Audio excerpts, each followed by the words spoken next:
aspirasi terkini, perasaan terkini dari masyarakat di berbagai wilayah.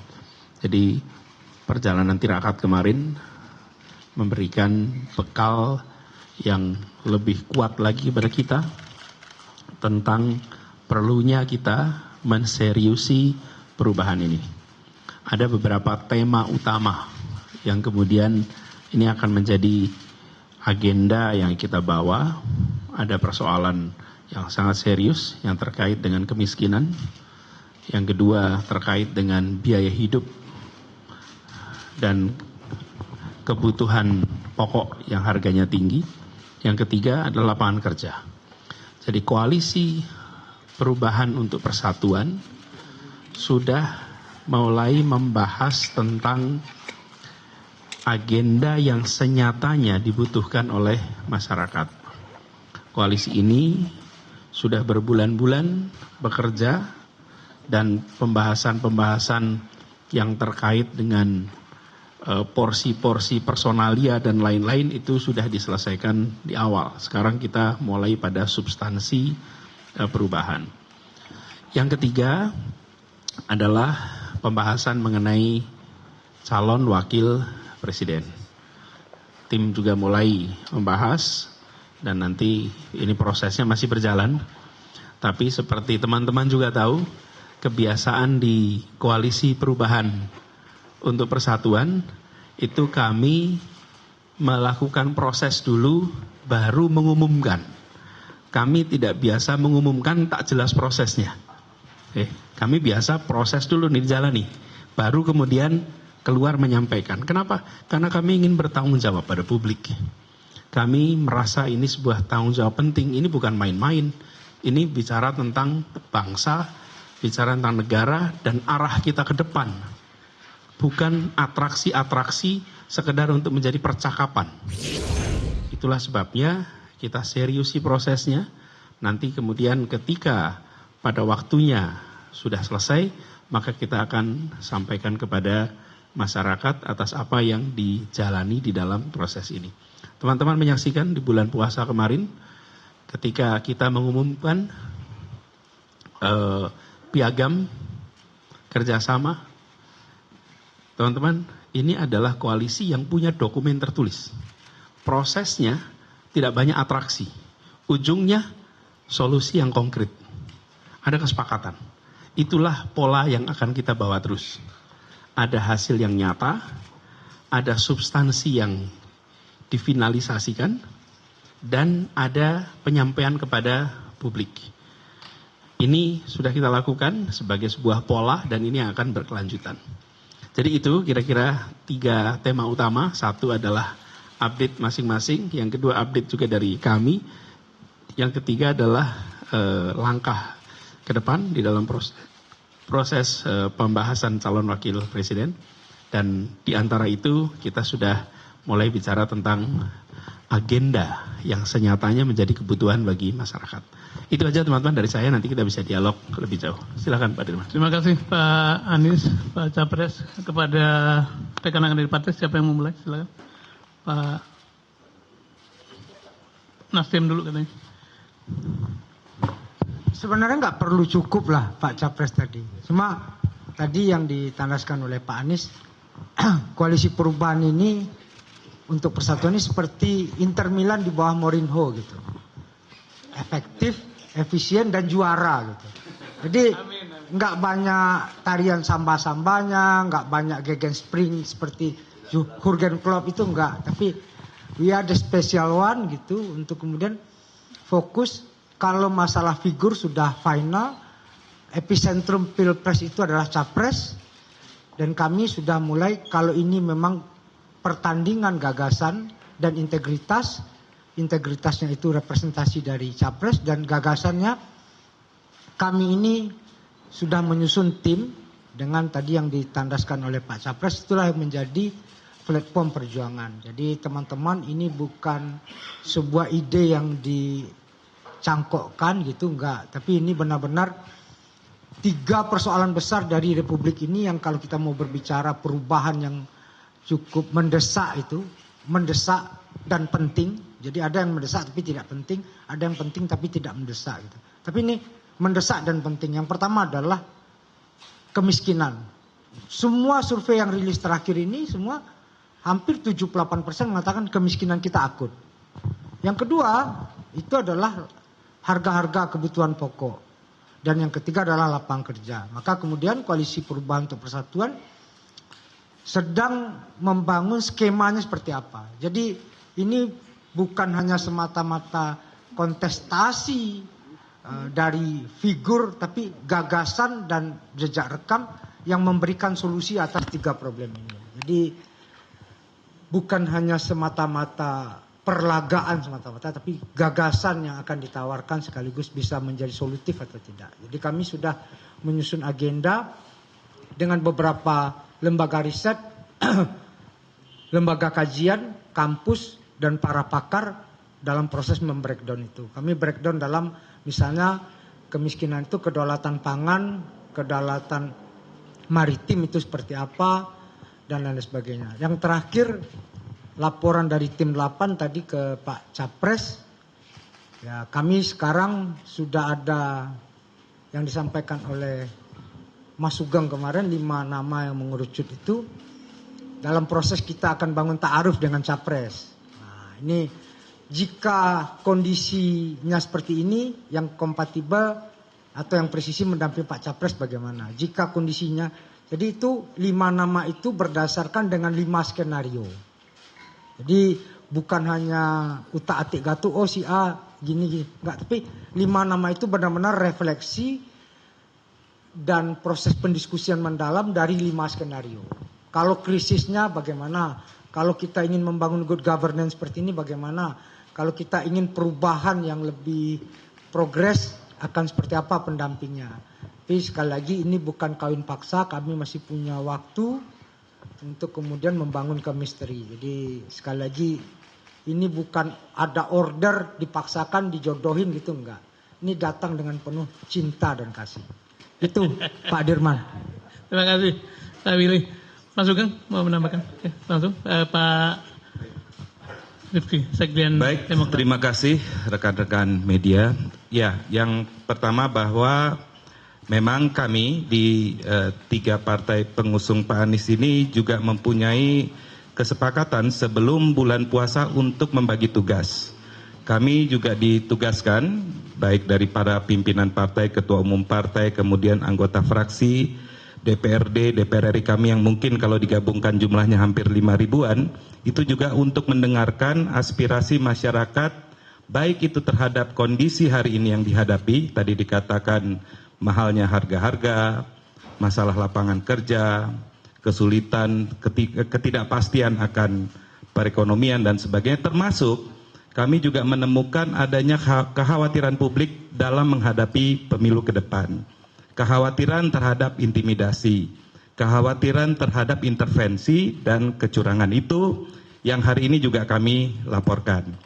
Kemudian yang kedua bahwa kami juga sepakat dan juga sudah menjalankan pertemuan hampir tiap minggu termasuk di bulan puasa kemarin yang sebetulnya banyak progres, baik itu terkait dengan agenda, materi kampanye nanti, isu-isu strategis, juga terkait cawapres. Jadi alhamdulillah hari ini berkumpul kembali, kami melaporkan apa yang menjadi temuan lapangan kami, dan Pak Capres juga melaporkan tentang temuannya di lapangan, dan kita akan bergerak juga lebih kencang lagi ke depan. Terima kasih. Terima kasih Pak Sekjen. Silakan Pak Soebul Iman. Terima kasih Pak Dirman. Assalamualaikum warahmatullahi wabarakatuh. Selamat sore, salam sejahtera buat kita semuanya. Rekan-rekan media sekalian, tadi teman-teman sudah menyampaikan apa yang menjadi isu internal koalisi perubahan untuk persatuan. Juga tidak lupa kami juga mencermati tentang situasi perpolitikan tanah air, yang mana kami melihat ada satu yang positif ya, peristiwa di bulan Ramadan kemarin ini adalah ya munculnya capres yang dideklarasikan secara resmi oleh partai politik lain. Ya. Nah tentu ini buat kami merupakan sesuatu yang sangat menggembirakan ya, karena dengan demikian maka proses pemunculan capres-capres ini semakin mengalami progres yang sangat luar biasa.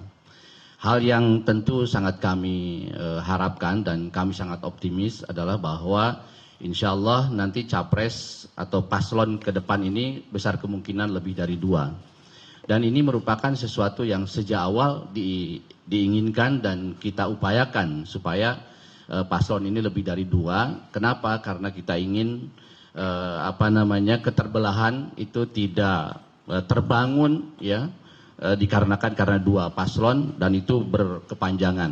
Mudah-mudahan dengan lebih dari 2 paslon kita berharap ketegangan di antara anak-anak bangsa ini bisa dikurangi. Beberapa percakapan saya kira saya dengan beberapa tokoh dan juga dari Pak Zulhas sendiri, ya kemungkinan juga lebih dari 2 itu bukan hanya 3 bisa 4. Nah ini juga buat kami sangat menggembirakan. Nah tentu perkembangan ini juga kami harap ini dilengkapi ya dengan para penyelenggara pemilu dan juga aparat pemerintah untuk semuanya ya menyambut situasi ini dengan mereka menjadi penyelenggara dan aparat yang netral ya sehingga pemilu yang jujur dan adil itu bisa tercipta ya.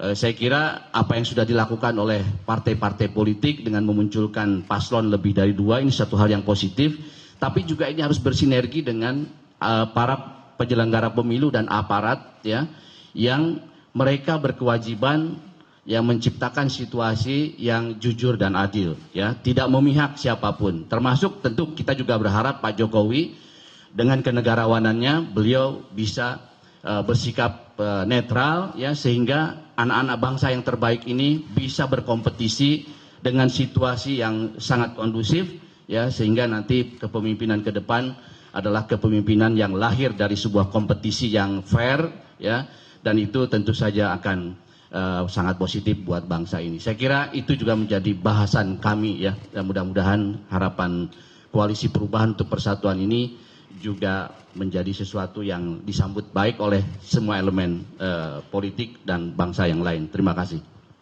Terima kasih Pak Soebul Iman. Demikian penyampaian dari Pak Capres dan juga rekan-rekan dari anggota koalisi.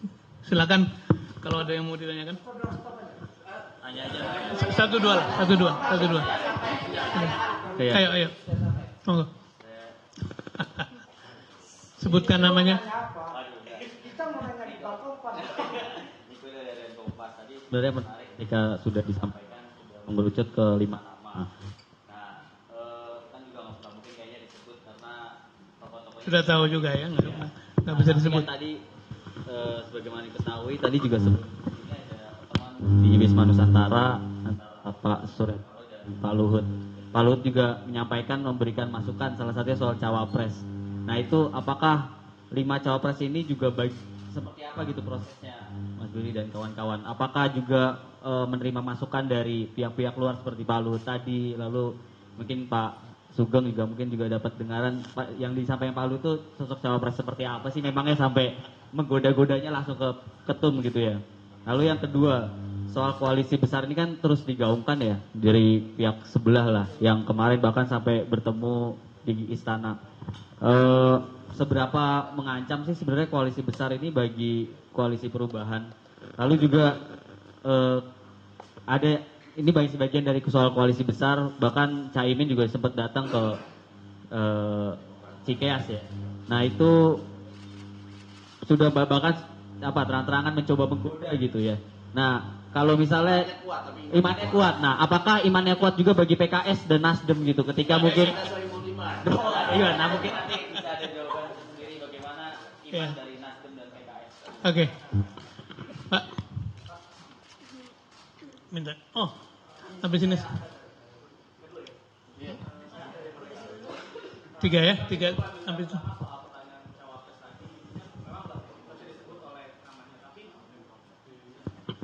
Tapi bagaimana sih sosok-sosoknya ini? Apakah dia latar belakangnya seorang daerah atau seorang PR mungkin atau juga seorang birokrat? Dan bagaimana gendernya? Apakah dia perempuan atau laki-laki? Yang kedua, Siapa dia? tadi kan dalam pertemuan Pak Luhut dan Pak Surya Paloh itu